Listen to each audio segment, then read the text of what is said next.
Com relação à reunião que nós tivemos segunda-feira com o governo, teve um ponto que a gente pode dizer que avançou, seria com relação à eleição direta. O governo disse que vai reconhecer a lei que eles mesmos encaminharam, que foi aprovada como um acordo, sendo que aqueles diretores que foram eleitos de acordo com o que diz a lei, eles vão garantir a nomeação desses diretores. Para além disso, nós discutimos que seria dada continuidade para que nós pudéssemos estar formatando um documento, seria uma portaria ou um decreto, mas basicamente uma portaria que orientasse as escolas a fazer o processo de eleição direta. Então, mais ou menos seria um prazo de abril a junho, as escolas realizariam eleição direta. As escolas que estão todas regularizadas, legalizadas, tá ok? Para que a escola possa realizar a eleição direta, ela precisa estar com o conselho escolar em dias atualizado, precisa estar legalizada junto ao Conselho Estadual de Educação e o projeto político pedagógico atualizado. São esses 3 pontos que legaliza a escola, ou seja, certifica a escola a estar apta para fazer o processo eleitoral. As escolas que não estiverem nesse patamar, a SEDUC daria um prazo até esse primeiro semestre, até junho, julho, para que as escolas pudessem ser legalizadas e a partir de agosto, e aí teria um outro prazo para que essas escolas fizessem o processo de eleição direta. Esse foi o ponto que nós conversamos. O ponto que mais está tensionando a nossa categoria e que é o nosso desacordo é com relação à lotação. Tá? Então, quando a gente discute jornada, a lei do piso, a LDB, lá na década de 90, ela estabelece que a jornada do professor seria de 40 horas, sendo essa jornada distribuída em hora regência e hora atividade, ou seja, atividades dentro da escola sem a regência. A lei do piso, ela veio e criou uma jornada que ela varia, ela pode ser de 20 a 40 horas, sendo que nessa mesma linha e trouxe um percentual, no mínimo um terço destinado a hora atividade, ou seja, atividades extra classe, não são aquelas que a gente está com os alunos. O que acontece na realidade do nosso estado do Pará? Nós temos o Estatuto do Magistério, que ainda existe, não foi revogado, da década de 80, de 86, que estabeleceu uma jornada parecida a essa, sendo que nós temos um percentual, tínhamos no Estatuto do Magistério, 20% de hora atividade. Então, o que acontecia na prática? Isso até a lotação de 2013, porque em 2014 houve uma mudança. Então, em 2013, os professores, até 2013, todos os professores que tinham 200 horas de regência significa 200 horas por turma, se a disciplina for de 10 horas, que assume 20 turmas, nós tínhamos o nosso vencimento base, que ele era 160 por turma, sendo que ele extrapolava 40. Aí nós tínhamos nas aulas suplementares 40 de efetiva regência, que a gente assumia a turma, e aparecia mais 8, que totalizava 48 horas. Não sei se vocês lembram. Essas 48, esses 8 eram 20% de hora atividades, ou seja, 20% de 40 vai dar 8. Então somava-se 48 horas aulas suplementares. Como a nossa realidade sempre foi trabalhar com 200 horas em efetiva regência, em 2014, o governo mudou a base porque ele passou a implementar 25% de hora de atividade. Então, na lotação, quando foi finalizada em junho, algumas pessoas ganharam um pouco mais. O que significa que ele ganhar um pouco mais? O professor que tinha essas 200 horas de regência, como era que era o vencimento base dele? Era 150 mais 50. E aí eu vou tentar explicar para vocês. Todo mundo que tem no seu vencimento base 200 horas, esse vencimento base é a jornada estabelecida pela lei do piso, pelo PCCR, sendo que nós temos 150 de regência, certo? E 50 de hora de atividade. Tá ok? Ninguém ganha aula suplementar. O Jorginho é um exemplo desse. O Jorginho tem 150 de sala de aula e aparece no vencimento base dele 200 horas. certo? Significa que nós temos 50 de hora de atividade. O professor que vai extrapolando, se ele tiver 160 horas, ele extrapola 10 horas. Aí ele já começa a ter aula suplementar. Aula suplementar, 10, que é uma turma, se for de 10 horas, e o Estado aplica 20% de remuneração em cima disso, e vai dar 12. Aparece lá 12 aulas suplementares. Se o cara tem 170, 20 mais 20% vai dar 24 aulas suplementares. 200. Extrapola 50, mais 20% dá 10, 60 aulas suplementares. A gente vai lá para 280. O cara que tem 280, ele extrapola 130. Eu subtraí 150 de 280, vai me dar 130. Aí o Estado adiciona 20% de hora de atividade, que vai totalizar 156. Certo? Então, o professor tem o vencimento base dele, que é a jornada que ele está inserindo, e mais essas 156 horas aulas suplementares.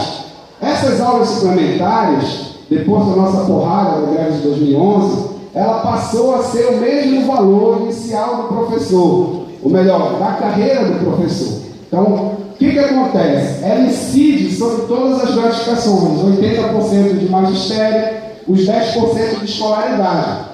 Então, ela tem o mesmo poder da nossa jornada. E o que acontece? Como a gente fez um discurso que a gente também quer ter direito a uma jornada, nós não podemos ficar refém de que não autoturma, reduz a carga horária, reduz a jornada e rebaixa a jornada do professor. Nós fizemos o debate. Para isso, tá ok? O próprio governo, encaminhou, após de longo debate, houve muita discussão, encaminhou um projeto de lei em julho, regulamentando essas aulas suplementares. Isso significa que o Estado do Pará é o único Estado, para dizer para vocês, da Federação, o único ente da Federação, que tem uma jornada diferenciada, que pode extrapolar. O que essa lei diz, pessoal? Ela diz o seguinte: o professor que tem 280 horas, nessa lotação, ele deveria reduzir 1/3, gradativamente, até que se chegasse a 220, tá ok? Então, na prática, nós criamos uma jornada extra de 220. Aquela jornada de 200 horas em regência, que nós tínhamos antes, que a gente sempre batalhou para isso, ela foi ampliada para 220, em regra geral. Quando é que o professor pode ter 220? A lei fala em conveniência entre as partes. Se houver conveniência entre as partes. O que é a leitura de conveniência? Havendo necessidade por parte do Estado e disponibilidade do professor, o professor pode ter essas 220 horas em efetiva regência. Aí um professor com 220 hoje, como era que era o salário dele? 200 horas no vencimento básico, que é a jornada que ele está inserido, e aula suplementar, ele extrapola 70. Então ele teria lá mais 20% em cima de 70, que vai dar 14, tá ok? Então ele totalizava lá 84 aulas suplementares. No entanto, lembre-se que quem tem 280 deveria reduzir gradativamente 1/3 até que se chegasse a esses 220. Eu disse deveria, por que deveria? Porque na pauta dessa discussão estava também concurso público, certo? E o governo não fez concurso público. E o que a gente está defendendo hoje? Como o governo não fez concurso público, como o governo não debateu com a categoria a implementação dessa redução de 1/3 de 280, nós estamos propondo ao governo que se garanta a lotação tal qual foi implementada em 2014. Ou seja, aquelas escolas em que montou turma, que o professor não perdeu turma, ele pode continuar com a carga horária dele extrapolando 280. Tem gente que tem 300, tá? Quero dizer para vocês.